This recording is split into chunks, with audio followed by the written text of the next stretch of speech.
moments later. Welcome to the Baseface Network.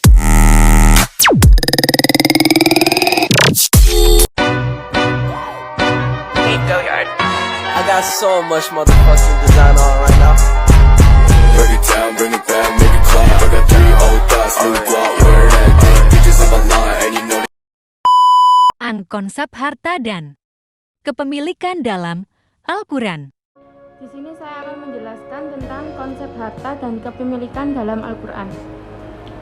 Kepemilikan harta secara individu atau private ownership dimaknai sebagai kepemilikan atas harta perorangan, di mana seseorang tersebut memiliki hak sepenuhnya untuk memiliki, menguasai, dan menggunakannya, sehingga apabila ada orang lain yang ingin memiliki dan menguasai harta tersebut, maka harus seizin dan sepersetujuan dari pemiliknya. Ajaran Islam membolehkan hak atas kepemilikan harta individu sudah dijelaskan dalam Al-Quran. Allah memerintahkan manusia untuk bekerja keras agar memperoleh apa-apa yang diinginkannya dan menjadi hak miliknya. Hal tersebut sudah dijelaskan dalam Al-Quran, surat Al-Jumu'ah ayat 10. Berikut ini adalah penjelasan tentang sebab-sebab kepemilikan harta secara individu. Yang pertama adalah ihrazul muhabbat, yang artinya kepemilikan harta secara individu atas harta yang bebas. Bebas dalam hal ini dimaknai bahwasanya harta tersebut tidak memiliki tuannya, yaitu contohnya seperti ikan yang berada di laut, tanah yang tidak produktif, hewan dan pepohonan yang ada di hutan tanpa pemilik. Yang kedua adalah tawalud. Tawalud artinya kepemilikan individu atas binatang ternak, termasuk keturunan yang dilahirkan binatang tersebut. Yang ketiga yaitu kalafiyah, yang artinya kepemilikan individu yang didapatkan dengan cara kepemindahan hak atas kepemilikan suatu objek seperti harta yang didapat dari waris.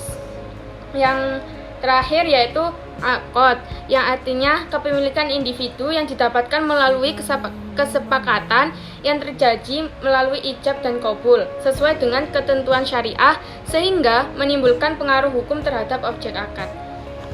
Untuk selanjutnya yaitu kepemilikan harta umum. Kepemilikan harta umum mempunyai arti harta yang dimiliki, digunakan, dan diambil manfaatnya oleh publik, dan harta ini tidak boleh dipergunakan secara individu. Dalam Islam, keberadaan harta yang menjadi milik publik merupakan suatu aspek krusial. Hal ini dikarenakan bahwa dengan adanya harta bersama, maka dapat terbentuknya pemerataan sosial. Dalam hal ini, semua masyarakat dapat menikmati kegunaan dan manfaat dari harta tersebut, sehingga dengan adanya ini ketimpangan sosial dapat terhindarkan. Selanjutnya yaitu pengertian dari kepemilikan negara. Kepemilikan negara adalah kepemilikan yang dimiliki oleh suatu negara di mana harta tersebut sudah ditetapkan untuk kepentingan rakyat dan kaumnya. Dalam Islam, harta yang dapat dikuasai oleh negara yaitu harta yang diperoleh atas dasar berikut. Yang pertama yaitu jizyah, yang artinya harta yang diperoleh dari negara yang bersumber dari warga non-muslim yang bertempat tinggal di kawasan penguasaan negara muslim sebagai jaminan perlindungan. Yang kedua adalah ghanimah. Ghanimah ialah harta yang didapat ketika berperang, di mana harta tersebut ialah harta yang ditinggal oleh musuh muslim dalam berperang. Yang ketiga yaitu fa'i, harta yang diserahkan oleh non-muslim tanpa melalui perorangan. Yang keempat yaitu kharaj, yaitu kewajiban rakyat untuk mengeluarkan harta yang diperoleh dari pengelolaan atas tanah yang dimiliki negara. Yang kelima yaitu usyur, yang artinya tanah negeri-negeri yang penduduknya memeluk Islam tanpa peperangan. Yang terakhir yaitu khumus, 1/5 dari rikas atau barang temuan dan denda sanksi pidana, juga termasuk harta milik negara berupa padang pasir, gunung, pantai, dan tanah mati yang belum ada pemiliknya, as-sawwafi, marofik, dan semua bangunan yang didirikan oleh negara dengan menggunakan harta baitul mal. B. Redaksi dan terjemahan. Ayat-ayat yang membangun konsep harta dan kepemilikan dalam Al-Quran. Selanjutnya yaitu Redaksi dan terjemahan ayat-ayat yang membangun konsep harta dan kepemilikan dalam Al-Quran. Yang pertama disebutkan dalam surat Ali Imran ayat 14 yang berbunyi Bismillahirrahmanirrahim. Zuyyina linnasi hubbus syahwati minan nisa'i wal banina wal qantiri al-qantarati minadh-dhahabi wal fiddati wal khayli al-masawwamati wal an'am wal harth. Dzalika mata'ul hayatid dunya wallahu 'indahu husnul ma'ab. Yang artinya, dijadikanlah indah pada pandangan manusia kecintaan kepada apa-apa yang diingini, yaitu wanita-wanita, anak-anak, harta yang banyak dari jenis emas, perak, kuda pilihan, binatang-binatang ternak, dan sawah ladang. Itulah kesenangan hidup di dunia, dan di sisi Allah lah tempat kembali yang baik atau surga. Yang kedua terdapat dalam surat An-Nisa ayat 5 yang berbunyi Bismillahirrahmanirrahim wala tu'tus sufaha'a amwalakumul lati ja'alallahu lakum qiyaman warzuquhum fiha waksuhum wa qulu lahum qawlan ma'rufa. Yang artinya, jangan berikan harta-harta atau mereka yang diurus oleh kalian, yaitu harta yang Allah jadikan untuk kalian sebagai biaya hidup kepada anak-anak yatim yang masih bodoh itu. Berikanlah mereka rezeki dalam harta tersebut, berikanlah pakaian mereka, dan berkatalah kepada mereka dengan perkataan yang baik. Yang ketiga yaitu terdapat dalam surat At-Tabagun ayat 14-15. Yang keempat yaitu terdapat dalam surat Al-Kahfi ayat 46.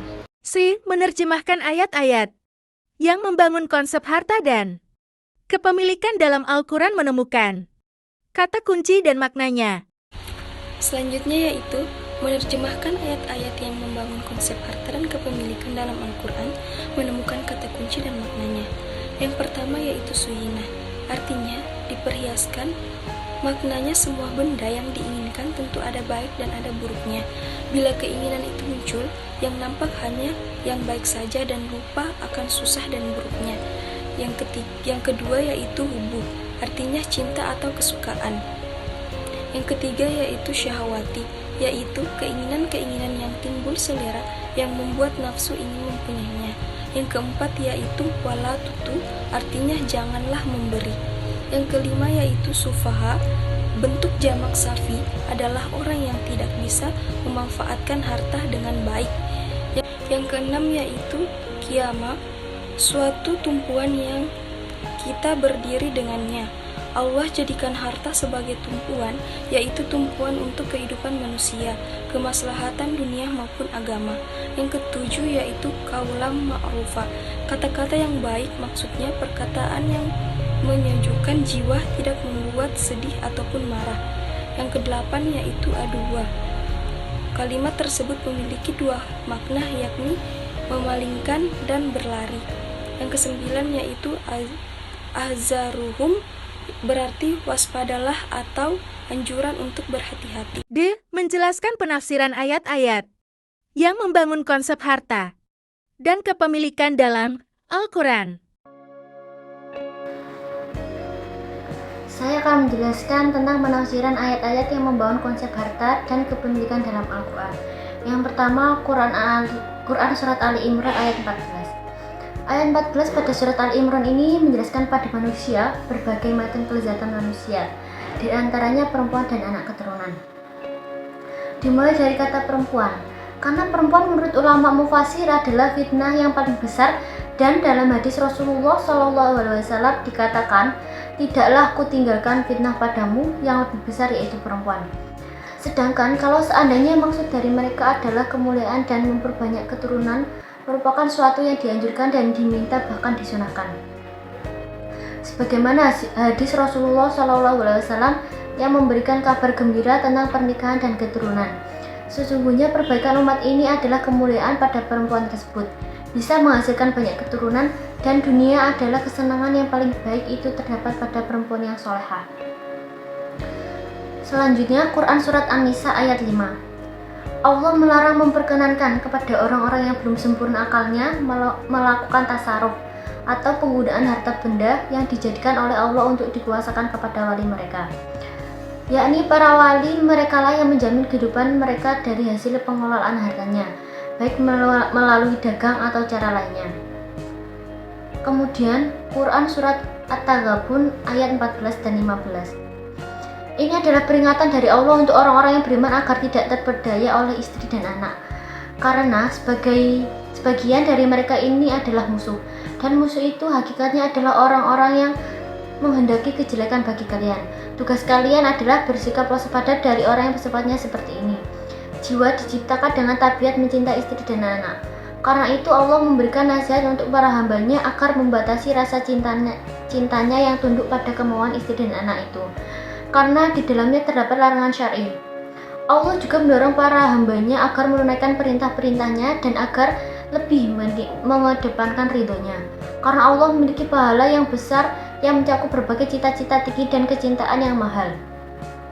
Allah juga mendorong para hambanya lebih mengutamakan akhirat daripada dunia yang fana yang akan lenyap ini. Kemudian surat Al-Kahfi ayat 46. Allah menegaskan bahwa harta dan anak hanyalah zina atau perhiasan, bukan qimah atau nilai, sehingga derajat kedudukan manusia tidak bisa diukur dengan keduanya. Derajat manusia hanya diukur dengan keimanan dan amal soleh. Sebagaimana firman Allah dalam surat Al-Hujurat ayat 13. Sesungguhnya orang yang paling mulia di antara kamu di sisi Allah ialah orang yang paling takwa di antara kamu. Itulah alasan pada akhir ayat Allah menegaskan bahwa bagiat solihat lebih baik pahalanya di sisi Tuhan. Kemudian merumuskan hukum yang termuat dalam ayat.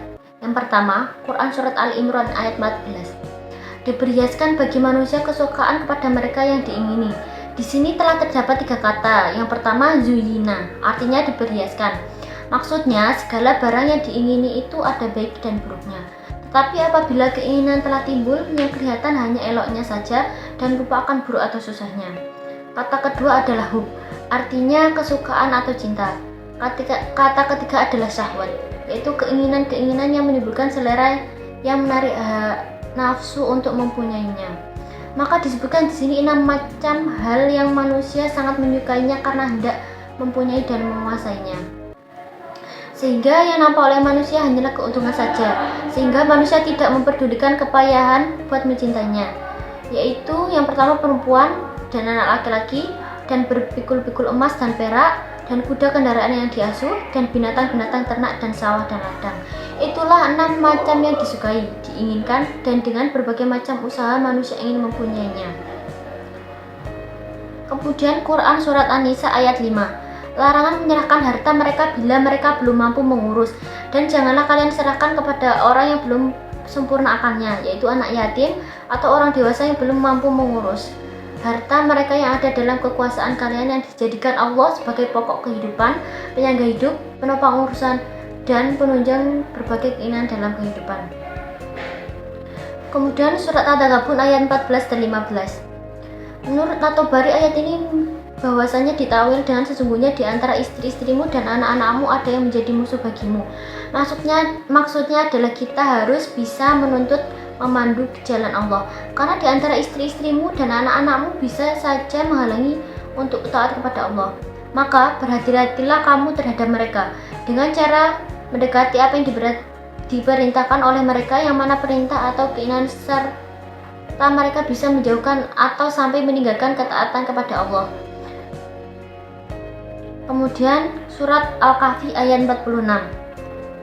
Allah menjelaskan bahwa yang menjadi kebanggaan manusia di dunia ini adalah harta, benda, dan anak-anak. Karena manusia sangat memperhatikan keduanya. Banyak harta dan anak yang memberikan kehidupan dan martabat terhormat kepada orang yang memilikinya. Seperti halnya Uyainah, pemuka Quraisy yang kaya itu, atau Qurtus yang mempunyai kedudukan mulia di tengah-tengah kaumnya, karena memiliki kekayaan dan anak buah yang banyak. Demikian yang dapat saya jelaskan.